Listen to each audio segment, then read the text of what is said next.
Hi, good evening students. நம்ம +1 physics heat and thermodynamicsல thermodynamic process பற்றி ஒன்றா பார்த்துட்ருக்கோம். இன்றைக்கி வந்து adiabatic process என்னன்னு பார்க்கலாம். நம்ம முந்தின வீடியோவில் வந்து isothermal process பற்றி போட்டிருக்கோம். அது பார்க்கலாம், அதை பார்த்துட்டு இதை கண்டினியூ பண்ணுங்கள். ஸோ adiabatic process means அந்த சிஸ்டம் இருக்கு இல்லையா,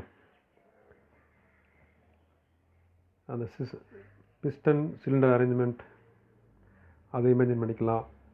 ஸோ அந்த சிஸ்டமில் வந்து உள்ளே இருந்தோ இல்லை வெளியே இருந்தோ வந்து ஹீட் எனர்ஜி ட்ரான்ஸ்ஃபர் ஆகாது. இப்படி நடக்கிற ப்ராசஸ்க்கு பேர் தான் அது adiabatic ப்ராசஸ். ஸோ ஜென்ரலான எக்ஸாம்பிள் பார்த்திங்கன்னா, இப்போ ஃபார்மேஷன் ஆஃப் க்ளவுட்ஸ். ஸோ இந்த நம்ம நீர் தேங்கி இருக்கு இல்லையா, அந்த தேங்கி இருக்க நீர் வந்து நீராவி அந்த நீராவியாக மாறி ஆவியாகி மேலே போகிறப்ப என்ன ஆகும்னா, அதை அடுத்து எக்ஸ்பேண்ட் ஆகி அதுவாக கண்டென்ஸ் ஆகி வாட்டர் வேப்பராக மாறி அது அப்படியே க்ளவுட்ஸாக மாறும். இது ஒரு எக்ஸாம்பிள். இந்த ப்ராசஸில் வந்து ஸோ வெளியே இருந்தோ இல்லை உள்ளே இருந்தோ ஹீட் ட்ரான்ஸ்ஃபர் நடக்காது. இது ஒரு எக்ஸாம்பிள். இன்னொரு எக்ஸாம்பிள் பார்த்திங்கன்னா, இப்போ நம்ம ஃபாஸ்ட்டாக போகிற காரில் சப்போஸ் அந்த டயர் வெடித்ததுன்னா it's and instantaneous process, rapid process. Fraction of செகண்ட்லேயே வந்து பர்ஸ்ட் ஆகி அது முடிஞ்சிடும். ஸோ அந்த குயிக்காக நடக்கிற ப்ராசஸ்லேயே வந்து இங்கே ஹீட் ட்ரான்ஸ்ஃபர் ஆகிறதுக்கான சான்சஸ் கிடையாது. ஸோ இந்த மாதிரி நடக்கிற ப்ராசஸ்க்கு பேர் தான் அது adiabatic ப்ராசஸ். தமிழில் எப்படி சொல்லுவாங்கன்னா, வெப்ப பரிமாற்றம் இல்லா நிகழ்வு. இதில் வந்து ஹீட் ட்ரான்ஸ்ஃபர் ஆகாது. சிஸ்டத்துக்கு உள்ளேருந்து சரி இல்லை வெளியே இருந்து நம்ம உள்ளேயும் கொடுக்க முடியாது. உள்ளேருந்து வெளியே வராது, வெளியேருந்து உள்ளேயும் சிஸ்டத்துக்குள்ளேயும் அந்த ஹீட் எனர்ஜி ட்ரான்ஸ்ஃபர் ஆகாது. ஸோ அப்போ என்ன ஆகுதுன்னா, அந்த first law of thermodynamics equation இருக்கு இல்லையா, இப்போ ஜென்ரல் ஃபார்முலா தெரியும், Q is equal to delta U plus W common formula. இதில் Qன்ற டேர்ம் வந்து 0 ஆகிடும், ஏன்னா ஹீட் ட்ரான்ஸ்ஃபர் இல்லை இல்லையா, அதில் Q 0 ஆகிடுது. ஸோ அந்த லெஃப்ட் சைடில் Q 0 ஆகிடும், ரைட் சைடில் simply delta U plus W மட்டும் வரும். Delta U represents internal energy, W means work done. So அப்போ அதை நம்ம எப்படி ரீப்ளேஸ் பண்ணி எழுதலாம், delta U is equal to W, நீங்கள் இன்னொரு பக்கம் வந்து என்னாகும் -W ஆகிடும். ஸோ இங்கே ஹீட் ட்ரான்ஸ்ஃபர் நடக்காது, ஆனால் உள்ள இன்டர்னல் எனர்ஜியை யூஸ் பண்ணி, அதாவது அக ஆற்றல், தமிழில் வந்து அக ஆற்றல்னு சொல்லுவாங்க, அந்த ஆற்றலை பயன்படுத்தி என்ன பண்ணலாம், ஒர்க் டன் நடக்கலாம். சிஸ்டத்துக்குள்ளே இருக்கிற இன்டர்னல் எனர்ஜியை யூஸ் பண்ணி சம் ஒர்க் டன் நடக்கிறதுக்கான சான்சஸ் இருக்குது. அதுவே இன்கேஸ் நம்ம எக்ஸ்டர்னலாக சம் கம்ப்ரெஷன், ஸோ மேல்புறத்துலேருந்து அமுக்கிறப்ப என்ன ஆகும்னா, கம்ப்ரெஸ் பண்ணுறப்ப உள்ள கேஸில் அந்த சிலிண்டர் பிஸ்டன் அரேஞ்ச்மெண்ட் இருக்கிற அந்த ஐடியல் கேஸில் வந்து ஒர்க் டன் நடந்து அது மூலமாக எனர்ஜி இன்க்ரீஸ் ஆகலாம், இன்டர்னல் எனர்ஜி இன்க்ரீஸ் ஆகலாம். இதுதான் இந்த ஈக்குவேஷன் மூலம் நம்ம புரிஞ்சிக்க வேண்டியது. Delta U is equal to W, internal energy is equal to work done W. So internal energy work டன்னாக மாறலாம், இல்லை நம்ம கம்ப்ரெஷன் மேலேருந்து கம்ப்ரெஸ் பண்ணுறப்ப அமுக்கிறப்ப என்ன ஆகலாம்னா, அந்த பிஸ்டனை அமுக்கிறப்ப வந்து உள்ள கேஸில் வந்து சம் ஒர்க் டன் நடந்து அது மூலமாக இன்டர்னல் எனர்ஜி, அதாவது அக ஆற்றல் கூடலாம். இந்த ரெண்டு வாய்ப்புமே இங்கே இருக்குது. ஸோ இதுக்கான ஈக்குவேஷன் ஆஃப் ஸ்டேட் எப்படி மாறுதுன்னா, PV பவர் காமான்ற ஒரு டேர்ம் இதில் அடிஷனலாக ஆட் ஆகுது. ஐசோதெர்மல் ப்ராசஸில் வந்து வெறுமனே PV மட்டும் இருக்கும், ரைட் சைடில் μRT, அதில் டெம்பரேச்சரும் கான்ஸ்டண்ட்டாக இருக்கும், அதனால் எல்லாமே கான்ஸ்டன்ட் போட்டுருவோம் காமனாக. பட் இங்கே வந்து அந்த ஹீட் ட்ரான்ஸ்ஃபர் மட்டும்தான் நடக்க சான்ஸ் இல்லை, ஹீட் ட்ரான்ஸ்ஃபர் இருக்காது. ஆனால் மற்ற வேரியபிள்ஸ் இருக்கு இல்லையா, தெர்மோடைனமிக் ஸ்டேட் வேரியபிள்ஸ் மாதிரி, அதில் ப்ரெஷர், வால்யூம், டெம்பரேச்சர் இதெல்லாம் மாறலாம். ஸோ அந்த ஈக்குவேஷன் ஆஃப் ஸ்டேட் வந்து PV power gamma is equal to கான்ஸ்டன்ட்னு அந்த ஈக்குவேஷன் மாறுது. அது கேஸ் லா ஈக்குவேஷன் வந்து இப்படி மாறுது. இதில் காமான்றது என்னென்னா adiabatic exponent. So that is equal to CP by CV. அதை நம்ம ஆல்ரெடி மேயர்ஸ் ரிலேஷன்லேயே பார்த்துருக்கோம். சிபின்றது molar specific heat capacity at constant pressure. சிவின்றது molar specific heat capacity at constant volume. So ஃபர்தராக அந்த ஈக்குவேஷன் எப்படி மாறுதுன்னா பிவி அதில் இனிஷியல் ஸ்டேட் ப்ரெஷர் இனிஷியல் அடுத்து volume initial power gamma is equal to pressure final volume final power gamma. So என்ன ஆகுதுன்னா இந்த ரிலேஷன் மூலமாக என்ன தெரிஞ்சுக்கலாம்னா இந்த ப்ரெஷர் இனிஷியல் ப்ரெஷர் இருக்கு இல்லையா, that is inversely proportional to initial volume. And right சைடில் இருக்கிற ஃபைனல் ப்ரெஷரை பார்த்தீங்கன்னா அதுவும் இன்வெர்ஸ்லி ப்ரொபோர்ஷனல் டு, ஏன்னா அந்த வால்யூம் ஃபைனலாக லெஃப்ட் சைடு கொண்டு என்னாகும் டினாமினேட்டருக்கு போயிடும். So inversely proportional to final volume. So ஃபர்தராக நம்ம அந்த பிவி டயக்ராம் பார்க்குறப்ப இன்னும் கிளியராக புரியும். So let us move to a PV diagram for this adiabatic process. It is almost similar to isothermal process PV diagram. So in isothermal process it is called as isotherm. Here it is called as adiabat. So ரெண்டு PV diagram பார்த்தீங்கன்னா ஒரே மாதிரி தான் இருக்கும். ஆனால் ஐசோதெர்மலில் இருக்கிற அந்த form ஆகிற ஹைப்பர்போலா அந்த கர்வை விட இங்கே வந்து இன்னும் கொஞ்சம் ஸ்டீப்பாக இன்னும் கொஞ்சம் செங்குத்தாக இதில் இருக்கும் இந்த அடிபேட்டிக் ப்ராசஸில். ரெண்டும் ஒரே மாதிரி தான் இருக்கும் ரெண்டு கிராஃப்மே. ஸோ அதில் அந்த ப்ரெஷர் அடுத்து வால்யூம் ரெண்டுலேயுமே இனிஷியல் வேல்யூ ஃபைனல் வேல்யூ இருக்கும். ஐசோதெர்மலில் வந்து கான்ஸ்டன்ட் டெம்பரேச்சர்னால டெம்பரேச்சர் இன்வால்வ் ஆகாது. இதில் வந்து இதெல்லாம் வேரியபிள்ஸ்னால அதுவும் இங்கே இன்வால்வ் ஆகுது இந்த கிராஃபில். ஸோ இந்த லெஃப்ட் சைடில் உள்ள டயக்ராம் வந்து எதை மீன் பண்ணுதுன்னா அடியபேட்டிக் எக்ஸ்பேன்ஷன். அந்த கேஸ் எக்ஸ்பேண்ட் ஆகிறப்ப எப்படி அந்த கிராஃப் சேஞ்ச் ஆகுது. ஸோ வால்யூம் கொஞ்சமாக இன்க்ரீஸ் ஆகும். இந்த சிலிண்டர் பிஸ்டன் அரேஞ்ச்மெண்ட் இருக்கு இல்லையா, இதில் ஃபஸ்ட்டு வந்து எக்ஸ்பேன்ஷன், நெக்ஸ்ட்டு வந்து கம்ப்ரெஷன். அதுக்கு ரிலவெண்ட்டான அந்த பிவி டயக்ராம் தான் மேலே இருக்கிறது. ஸோ எக்ஸ்பேண்ட் ஆகிறப்ப வால்யூம் வந்து என்னது கிராஜுவலாக இன்க்ரீஸ் ஆகுது. ஸோ ப்ரெஷர் வந்து பார்த்திங்கன்னா என்னது ப்ரெஷர் இனிஷியல் லெவல் பார்த்திங்கன்னா டாப்பில் இருக்குது. ஸோ கொஞ்சமாக குறைஞ்சிட்டே வந்து இங்கே ஃபைனல் ப்ரெஷர் பார்க்குறப்ப அந்த நியர் ஆர்ஜின் கிட்ட வந்து லோயர் வேலி வந்துடுது, வேலி கம்மியாகிட்டே வருது. இது எக்ஸ்பேன்ஷனில். கம்ப்ரெஷனில் பார்த்திங்கன்னா அதே மாதிரி தான் இருக்கும் அந்த கர்வ், பட் ஆனால் ரிவர்ஸில் போயிட்டுருக்கும். ஸோ இனிஷியல் ப்ரெஷர் பார்த்திங்கன்னா லோயர் லெவல்லேருந்து மூவ் ஆகி ஃபைனல் ப்ரெஷர் பார்க்குறப்ப இங்கே மேக்ஸிமத்துக்கு போயிடும். வால்யூம் பார்க்குறப்பன்னா ரைட் சைடில் எண்ட்லேருந்து இங்கே வால்யூம் ஃபைனல் இருக்கும் and it move towards origin. So குறைஞ்சிட்டு வரும், வால்யூம் கம்மியாகிட்டு வரும். கம்ப்ரெஷனில் வந்து வால்யூம் டிக்ரீஸ் ஆகும், ப்ரெஷர் இன்க்ரீஸ் ஆகும். அண்ட் எக்ஸ்பேன்ஷனில் வந்து அப்படியே ரிவர்ஸ், ப்ரெஷர் கம்மியாகும், வால்யூம் இன்க்ரீஸ் ஆகும். ஸோ இது என்ன பண்ணுறாங்க, இந்த PI VI gamma is equal to PF VF gamma வந்து அதே ரிலேஷனை மற்ற வேரியபிள்ஸும் பேஸ் பண்ணி இங்கே எழுதுகிறாங்க. So PV is equal to mu R T அந்த கேஸ் லா ஈக்குவேஷன். அதில் ப்ரெஷர் மட்டும் வச்சிட்டிங்கன்னா ஆகும், அந்த வி ரைட் சைடு போய்டும். So mu R T by V. So ப்ரெஷருக்கு பதிலாக அந்த டேர்ம் யூஸ் பண்ணிங்கன்னா mu R T by V into V gamma E power gamma is equal to constant. இந்த மியூஆர் ரைட் சைடு கொண்டு போயிட்டிங்கன்னா கான்ஸ்டன்ட் பை மியூஆர் ஆகிடும். ஸோ லெஃப்ட் சைடில் T by V into V power gamma. So next ஸ்டெப்பில் இந்த denominator உள்ள வியை வந்து மேலே கொண்டு தான் ஆகும், வி பவர் -1 ஆகிடும். So V power gamma into V power -1.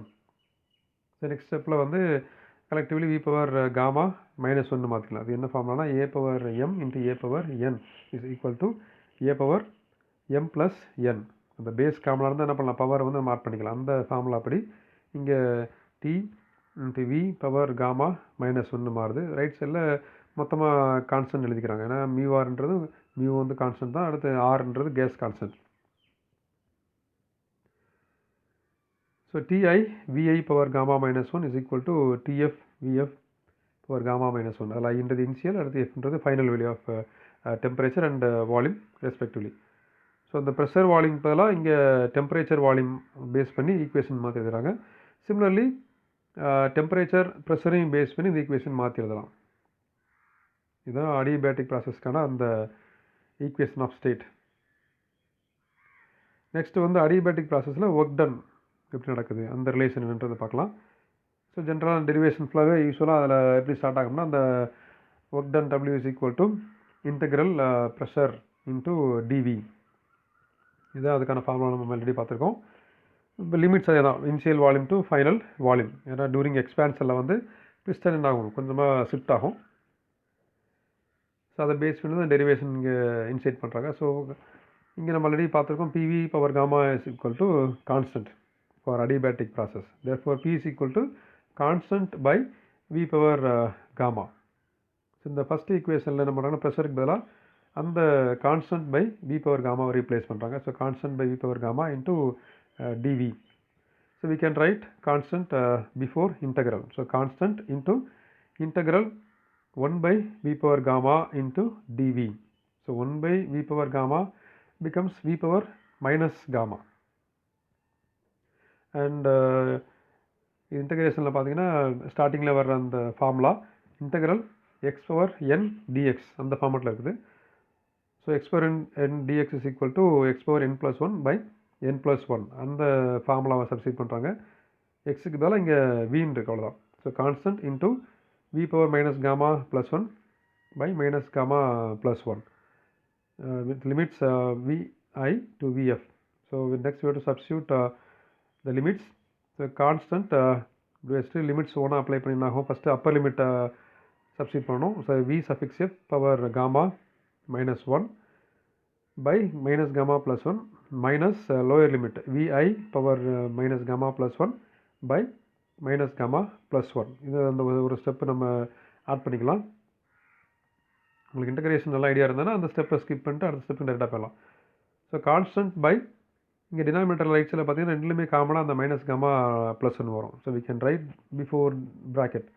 So minus gamma plus 1 என்ன பண்ணுறாங்க, 1 minus gammaன்னு மாற்றிருக்கிறாங்க, இன்னும் ஒன்று தான். So V suffix f power minus gamma plus 1 minus V suffix I power minus gamma plus 1. அந்த அப்பர் லிமிட் Vf அடுத்த lower limit Vim substitute பண்ணதுக்கப்புறம் அந்த step மாதிரி இருக்குது. ஸோ நெக்ஸ்ட் என்ன பண்ணுறாங்க, constant by 1 minus gamma into 1 by V suffix f power gamma minus 1. நம்ம ஸ்டார்டிங்கில் பார்த்தோம். ஆக்சுவலாக 1 by V power gammaன்றது என்னது, நெக்ஸ்ட் ஸ்டெப்பில் V power minus gammaன்னு மாறுது. ஸோ இங்கே அதே மாதிரி தான் மேலேருந்து கீழே கொண்டு வராங்க.